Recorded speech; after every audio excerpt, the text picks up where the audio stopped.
Salut les amis, quelle joie de vous retrouver ici. 30 jours pour manifester l'amour, donc c'est une joie pour moi de pouvoir partager ce que Dieu met sur mon cœur afin de vous encourager, de vous booster dans cette dynamique de manifester son amour. La première pensée qui vient à moi, c'est ce verset que nous retrouvons dans le Cantique des Cantiques qui dit: La bannière qui déploie sur moi, c'est l'amour. Et je crois qu'on ne peut pas arroser de ce que nous n'avons pas été arrosés soi-même, n'est-ce pas? Et que dans ce défi de 30 jours, la priorité des priorités, c'est de se tenir dans la présence du bien-aimé et de se laisser remplir tout à nouveau de cet amour pour lui et de son amour pour nous.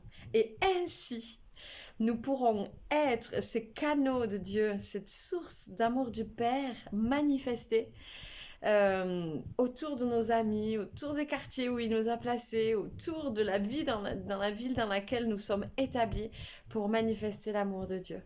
Voilà, pour moi, la priorité des priorités, je vous encourage un temps particulier pour aller se laisser remplir tout à nouveau de son amour. Et ainsi, nous pourrons le manifester parce qu'il n'y a pas de méthode toute faite. On ne peut pas aimer si on n'est pas aimé, n'est-ce pas? Et le Père a des fleuves d'amour en réserve pour chacun de nos vies, mais pour que nous puissions aussi les déverser autour de nous.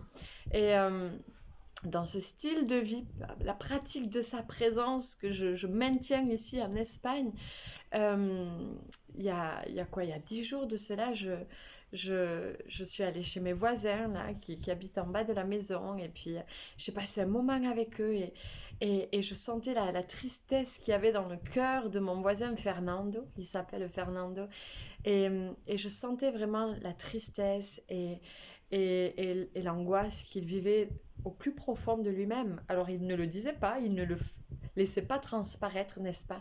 Mais dans ma communion avec le Saint-Esprit, je pouvais sentir tout ce qui se passait au fond de lui. Et je suis partie de chez lui et j'ai vraiment passé la semaine à intercéder pour lui. Au fur et à mesure que j'intercédais pour lui, le Saint-Esprit me donnait des paroles pour lui que je gardais précieusement dans mon cœur. Et la semaine d'après, le week-end d'après, je l'ai revu.